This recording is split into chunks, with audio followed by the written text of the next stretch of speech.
आदरणीय मित्रों एवं पूरे राष्ट्र को मेरा प्रणाम, नमस्कार। मेरे अपने उम्र के 6 दशक यानी 60 वर्ष बीतने को हुए, यह देखते हुए कि कोई विजन वाला नेता आएगा, राजनेता आएगा, पार्टियां आएंगी, अनेकों पार्टियां आएंगी, पर सबको समय मिले, मौके मिले।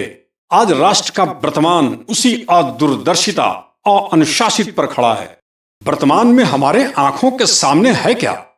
दागी मंत्री हैं, करप्ट मंत्री हैं, सीट शेयरिंग है, गठबंधन है, बंदर बांट है, ब्लैक मनी का खेल है, खरीद फरोख्त है। फलना नेता उस पार्टी में जाएंगे, ये तोड़कर, ये फोड़कर इस पार्टी में आएंगे। पति इस पार्टी में है, अनपढ़ पत्नी उस पार्टी में है। राष्ट्र अपनी आत्मा से पूछे कि क्या यह राजनीतिक योग्यता की दौड़ है? असल में क्या यह राष्ट्र के मूल्य है या शिक्षा और सामाजिक पतन है? इसमें तो भविष्य छोड़िए, वर्तमान भी नहीं। ऐसे घटक तो राष्ट्र के लिए त्रासदी है, दुर्घटना है। राजनीतिक मूल्य, आर्थिक, सामाजिक, सांस्कृतिक, बौद्धिक, शैक्षणिक, यह तो दूर की कौड़ी है, बहुत दूर की। अरे हम ऐसे विजनलेस नेताओं को लेकर कहां दौड़े जा रहे हैं? न कोई लक्ष्य, न कोई भविष्य, न कोई कानून की परवाह, न कोई लॉ एंड ऑर्डर की परछाई है। इतनी लड़खड़ाहट के साथ हम चले जा रहे हैं। आप कहां मिलेंगे? क्या इस भारत के धरती पर आप रहते हैं? कितने किलो का विजन है हमारे पास? कोई वजन? ये विजन दूरदृष्टि आखिरकार है क्या? परसेप्शन होता क्या है? आदरणीय मित्रों, अतीत कुछ भी रहा है, फ्यूचर कुछ भी होगा। वर्तमान पर दृष्टि डालिए। क्या देखा आपने? यह आप समझ लीजिए। हमारी संस्कृति, सभ्यता का अंत किसी परमाणु विस्फोट में नहीं, खैरात की व्यवस्था में, लचर व्यवस्था में, जर्जर लूटमार और अपराध की अवस्था में, खत्म लॉ एंड ऑर्डर के भ्रष्टाचार में उड़ जाएगा और उड़ रहा है। देश का निर्माण देश के लोग ही करते हैं। आज हम दूसरे देशों का निर्माण कर रहे हैं, क्योंकि आज की अवस्था में राष्ट्र का निर्माण करने वाले आर्किटेक्ट यहाँ नहीं है। महत्वपूर्ण यह है कि हमारा प्रतिस्पर्धा दुनिया के किन देशों से है या है नहीं। हमारे संसाधन पानी में बह तो नहीं गए। संसाधनों का सोर्स क्या है? ये आते कहां से हैं? इसके मूल्य क्या है? देश का आर्किटेक्चर क्या है? हमारे आदरणीय पूर्वज नेताओं ने इस राष्ट्र को क्या दिया? इसके अवशेषों की खुदाई में हमें क्या मिले, क्या न मिले, यह क्या दिए, इस पर कभी न जाएंगे।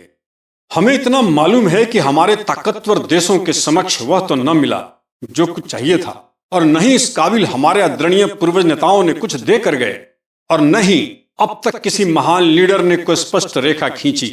नैतिक मूल्यों की विवेचना तो हम कभी करते ही नहीं। आज कोई भी सरकारी व्यवस्था में जाकर झांकिए, सरकारी विभाग भ्रष्टाचार से मुक्त नहीं। हमारी रीढ़ ही इतनी कमजोर हो उठी है तो उठकर दौड़ना तो मुश्किल, चल फिर न पाएंगे। गणराज्य जिसका निमंत्रण राष्ट्र के अधीन हो, बागडोर जैसे आपके हाथों में हो, बीमार शरीर और घर में अस्त व्यस्त पड़े कबाड़ में आप क्या ढूंढ निकालेंगे? सुदृढ़ राष्ट्र के लिए बेहतर आर्किटेक्चर के लिए लौटिए। व्यवस्था, सिस्टम, लॉ एंड ऑर्डर महत्वपूर्ण है। इसके लिए आइए, खैरात की खिड़की से निकलकर राष्ट्र के दरवाजे पर आइए, वैश्विक बाजार में आइए। देखिए आपका बच्चा कितने कठिन परिस्थितियों में कैसे दौड़ा जा रहा है। अपने स्वार्थ से बाहर निकलिए। राष्ट्र के लिए हम एक गणराज्य बनकर आ रहे हैं। हम राष्ट्र हैं, हमसे जुड़िए और औरों से जोड़िए। हम जमीन के हैं, जमीन पर रहने वाले हैं। जमीन सोच है। जल्द ही गणराज्य के एजेंडे आपके समक्ष होंगे। हम जल्द ही उतरेंगे एक साफ सुथरे गणराज्य के लिए। आप आज मुझे इस वीडियो में अकेला देख रहे हैं। आप जल्द एक प्रगतिशील, साफ सुथरे राष्ट्र के लिए एक समूह में हम दिखेंगे। आज अपने अपने राज्यों को लेकर बैठे हुए हैं नेता। कोई केरल लेकर बैठा हुआ है, कोई पश्चिम बंगाल लेकर बैठा हुआ है, कोई जम्मू एंड कश्मीर लेकर बैठा हुआ है, तो कोई तमिलनाडु, तो कोई कर्नाटक, कोई उत्तर प्रदेश। कहीं कोई भाषा तो कहीं जातिवाद के गड्ढों को खोदकर आभूषण, सोने चांदी, हीरे मोती निकालना मुश्किल ही नहीं, नामुमकिन है। ये हम सबका भ्रम है कि दुनिया में कामयाबी के शिखर पर हैं। गणराज्य का आगाज कीजिए। राष्ट्र की बागडोर आपके हाथों में हो। गणराज्य एक पार्टी नहीं, एक संपूर्ण राष्ट्र की उद्घोषणा है, संपूर्ण क्रांति है। आदरणीय मित्रों, हमसे आप जुड़िए, पार्टी के सूत्रधार बनिए। गणराज्य इस पार्टी का निर्माण नहीं, राष्ट्र के प्रति निष्ठा है, समर्पण है, राजनीतिक विचारों का शुद्ध घनत्व है। नमस्कार।